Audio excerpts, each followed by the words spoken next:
Welcome back to Capybara Go, and today we will be doing advanced tips for the players who are not beginner anymore but still not a pro, and that will help you to progress the game and be way more efficient. But before we start it, I would like to ask you to like the video and subscribe to the channel if you haven't yet to see more content like that and promote it in YouTube algorithm. That will help me out a lot and I will be really grateful. So let's go. The first thing that actually stood out for me is that you really need to go to Magic Crystal Shop where Black Market is and buy the weekly Elite Pack.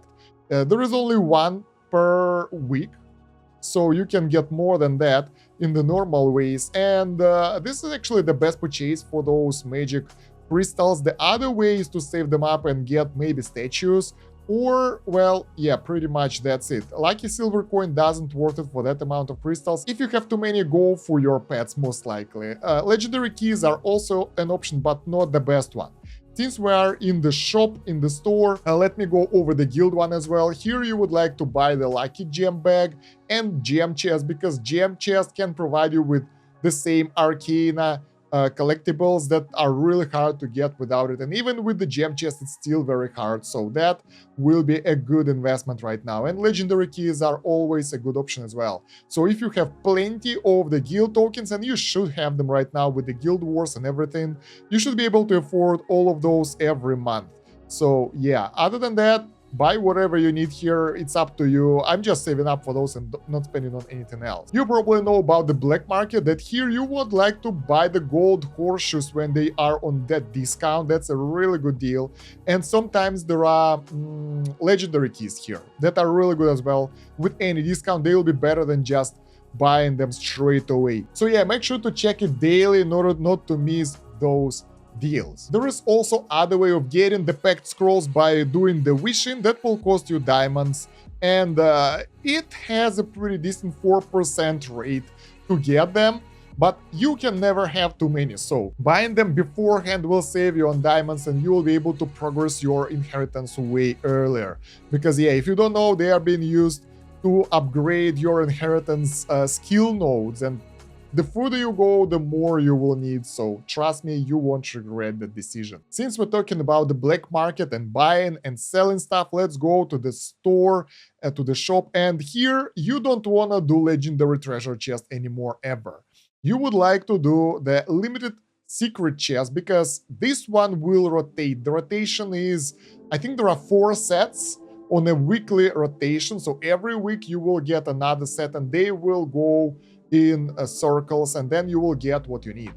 Select the set here which you need based on the weapon that you need. Most likely that's the main thing that most people need, the right weapon, and when you get the one with the right weapon, then you can dump all your saved up keys, diamonds, and all that stuff. I saved up a lot already. I'm waiting for the Whisperer, that's my build, so I'm not spending them anywhere else, because here if you will get an S equipment, you will be able to get one of those instead of the full pool that is right here in this chest, so there is higher chance to get what you need. Moreover, those limited secret chests, they are very useful as well, so once you will be able to get to the point where you need extra resources that you need, like extra weapons or extra rings or something, you can go over here and get the things that you need manually. Some people actually ask me why I don't really spend them all straight away, because right now I'm okay, and in order to upgrade equipment even further, I need way more copies, and in order to do that, I need way more fodder, which I don't have right now,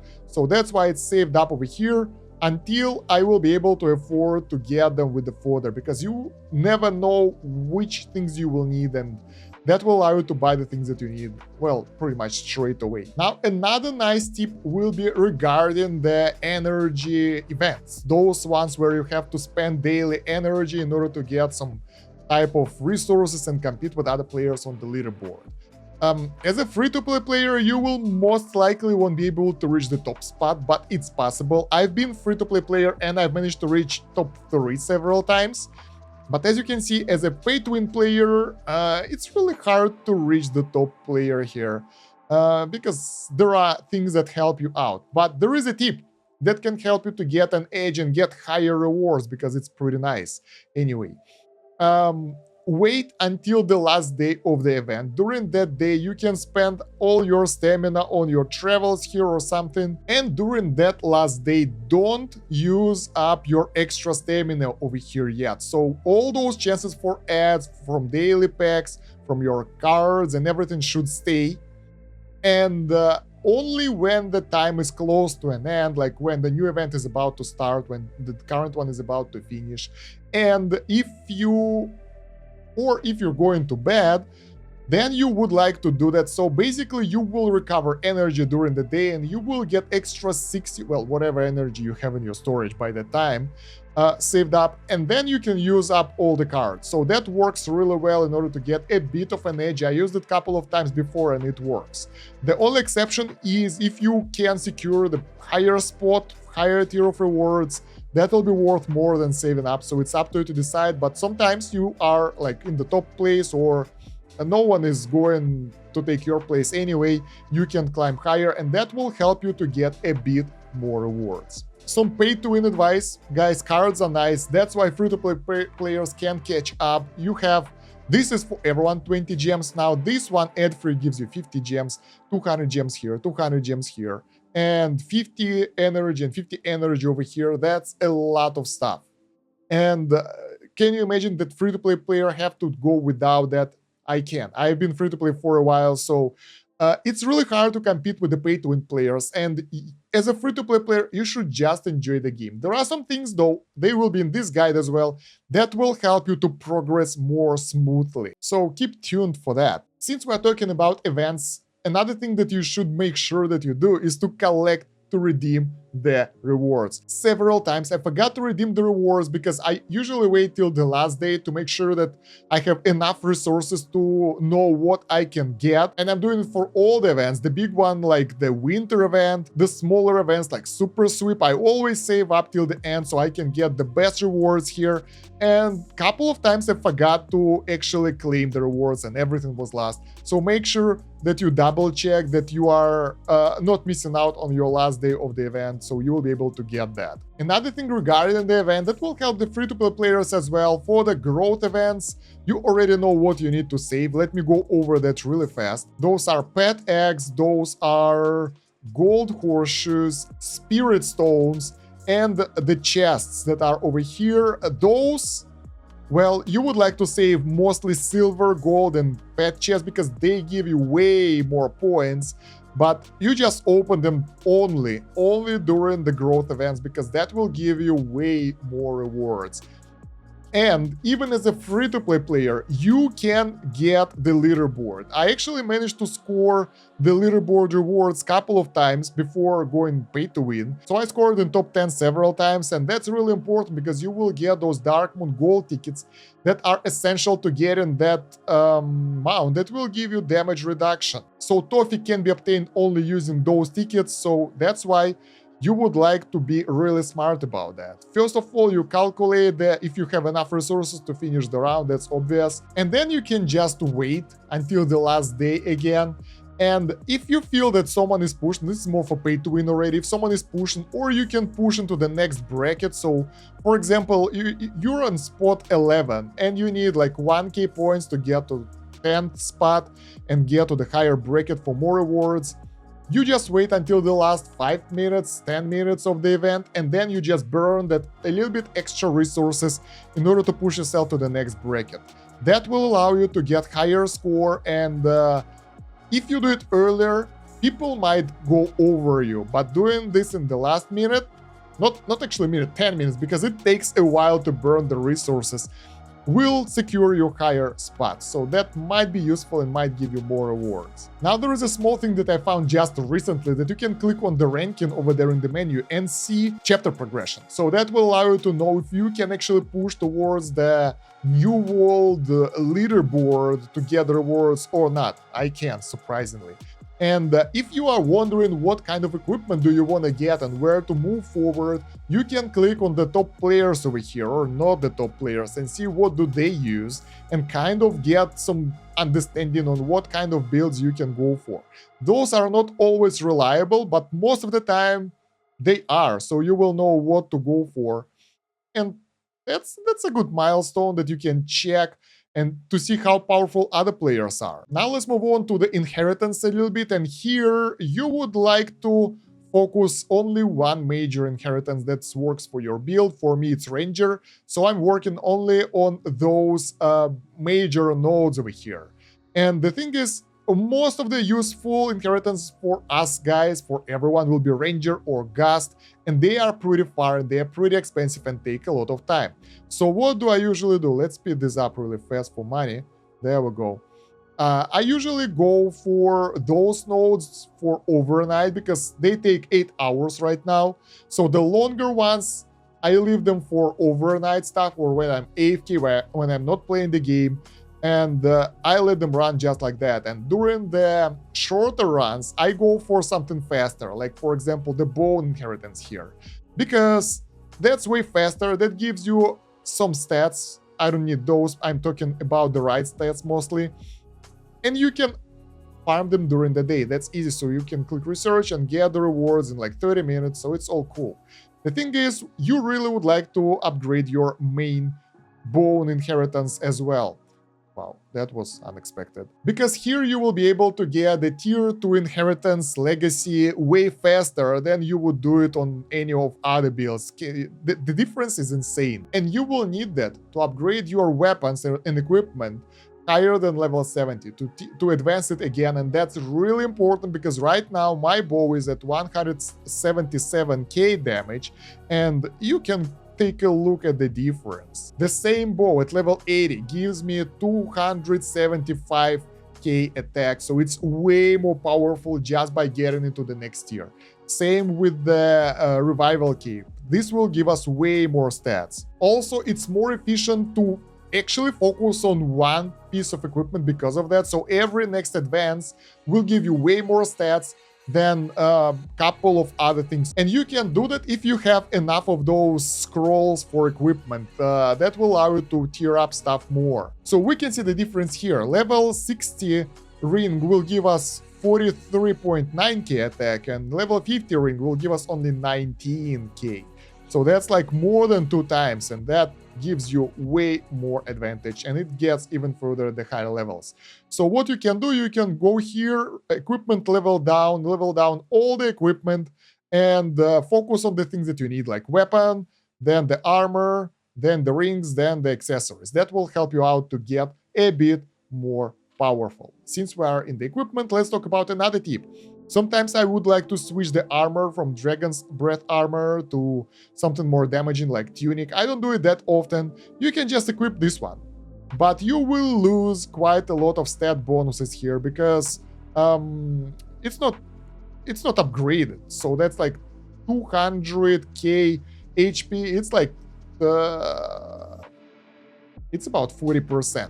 That's significant. So what you can do, you can actually go here and downgrade your armor, but important notice, really important, don't do this if it's higher than +2, because if it's +3 legendary, you already use the copy of the item in order to upgrade it, and you will get the fodder in the end. You will not get the copy, and you will just screw yourself up. Don't do that higher than that, but before that you can do that. And then you can use this second armor, go over here and, upgrade it with the fodder and switch them just like that. It's a bit tiresome. I don't do this that often, but sometimes it's worth a shot to do that. Now let's talk about heroes, brands, legacy, and wishing a little bit. The thing is, here you get your best guy, Knight of the End here. End of story, like one of the best characters. Another best one is Judgment Reaper. We already talked about that, but the thing is, if you're new, you would like to spend some diamonds here for wishing. So you will get at least some of the heroes out here, brands heroes, because they will give you pretty decent bonuses for your stats. So that's really, really powerful. Yeah, the thing is, it's up to you how you will split your gems between the chests and the heroes wishing, because there is no one answer for everyone. So just go until you will be happy with one of those and then switch to another. Balance it out. And there are some really good options as well that will give you combo rate and combo, but if you don't have anyone at Epic yet, you can just get anyone who is the highest tier, because those equipment stats, they will help. So make sure to work on this a little bit. That will progress you quite far. Now for the wishing, I usually go for wishing, and then when you get those rewards after that, I still don't understand how they work. It's kind of random. I will only go for the guys that I need. So for example, this Bone Club Golem should be good for me. So instead of taking Magic Hat, I will take the Golem this time. But most of the time you would like to take the Magic Hat because the hats will help you out so much. Here you will get an S tier stuff basically. So it's hard to go wrong with this one. Another thing that might affect your decision if you want to go wishing or equipment is if you have enough books. I don't have enough books. I have the guys ready for being upgraded, but my books are lacking. So because of that, right now it's better to spend gems on limited secret chests, because here you don't need anything but the equipment in order to upgrade the stuff that you have. Another tip that should go without saying, that you would like to attempt the daily dungeons, basically all of them, at least a couple of times per day. And there is a small trick that will allow you to figure out how good you are. So when you skip the fight, if you can't win, I won because I'm that good. I'm YouTuber slug, guys. Yeah, I'm not sure why it happened, but again, okay, let us lose, we keep winning. But yeah, the idea is you know that your rewards will get better, especially important for the chests, because at some point you will get more chests, and those milestones are really important. They will give you way more rewards. But basically, if you fail, we should fail right now, yeah, you can see the remaining health of the enemy. If you look close enough, if you will increase the brightness to the maximum, you can see that this guy has 936 million health left. So you can do a couple of tries, and if you see that you are nowhere close to defeating the boss, there is no point trying too much, but we managed. Again, there we go. Now we have 2.5 billion, so if we won't be able to go really low, most likely we won't be able to defeat it. Yeah, it doesn't go much lower, so right now there is no point wasting your time on trying. Just sweep the stage, get rewards, and move on. And that works for all the dungeons. That will allow you to get progress easier without spending too much time, because if you see too much health all the time and you keep trying, you won't get anywhere. But if you see like pixel health, like I don't know, 10% of enemy health, there is a reason to keep trying, and maybe you will be able to overcome it and get more rewards. Since we're here, let's talk a bit about the dungeon dive. Here you still would like to buy even 200 gems tickets, because if you are far away, you will be getting plenty of gold horseshoes even for losing. So let's see how much do I get right now on my floor. 428. I will still win the fight, so there is no way I'm losing this. I usually do like a couple of floors every time, so if you can beat the floors, just go through this. But if you can't, if you still lose, right now we are getting 47 horseshoes for 200 gems. That's a really good deal. So go for all of them when you can. Since we're here, let's go over Goblin Miner tip for pay-to-win players, auto mine. First of all, you might wonder how auto mine works. I will show you in a second. And usually what I do before pressing auto mine, I remove those pieces in the corners to see if there are no big statues. Then I remove a bit extra. So that actually removes all the possibilities of getting the bigger King statues. And after that, I just go auto mine. I will show you how it works in a second. If you are not using the auto mine, just go to the corners, then go to the central nodes. And you do that because if you will get the bomb in any of those, it will cover a lot of tiles, so it will save some stuff for you. And after that, it doesn't really matter that much, maybe central one, whatever. And auto mine works like that. It goes like in a line from left to right, clearing every tile. And the thing is, if you will use auto mine straight away, you will waste a lot of pickaxes, especially if you will get like large capybara statue somewhere here, which can be unlocked in 4 clicks. Instead, you'll have to go all that way, and then yeah. So it's not really worth it to go for auto mine most of the time straight away, because the smallest statues can be hidden somewhere up top, but they also can be hidden somewhere in the bottom, and that means clearing the entire screen before you reach them. And of course, the bigger statue, if it will be like in this corner, it will take way too many tries to get there. Another tip will be regarding the battle. Right now, I'm like far away, close to the new world. For me, it's like really hard area, and some enemies will just massacre you, like slimes. You know those guys. Double slimes is the worst enemy, worse than the boss. And the thing is, at this point, you might want to change your priorities. So if you know that you will be able to defeat the enemy, you will have to go for health. And what's most important is getting your health percentage. So sometimes I'm trying to make a build that will work really well for the current situation. That means getting all the shield options, all the max HP options I can, and hoping to get enough stats. And yeah, it's really hard to do that because it's RNG based and you have to replay missions multiple times in order to get the good results. And you can still fail. So there are a lot of RNG, even if you can beat the stage.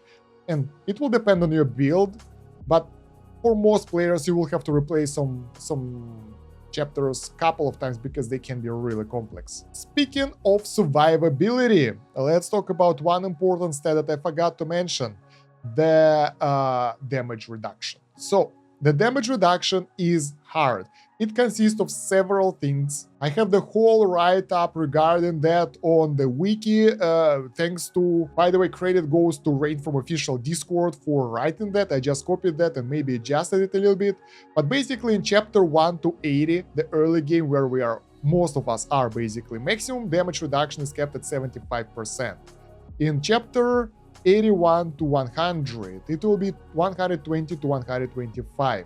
In chapter 101 and forwards, it will be like different, and depending on the chapter, you will need more and more stuff. So you can read about that over here, and the calculation is pretty simple. Damage reduction over here goes for all attacks. Then we have the basic attack damage reduction. It works for normal enemy attacks, and skill damage reduction for their skill damage. So those two are important, and you can get them using the pets.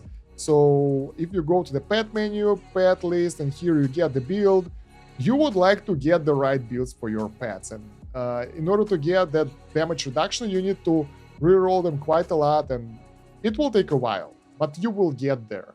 And that's essential because otherwise you will be destroyed even faster during the fights. And the normal damage reduction over here isn't obtained easily. You can get it using the pets and other mechanics. Right now I have 0, so getting any damage reduction during the run will just be added to my skill and basic damage reduction.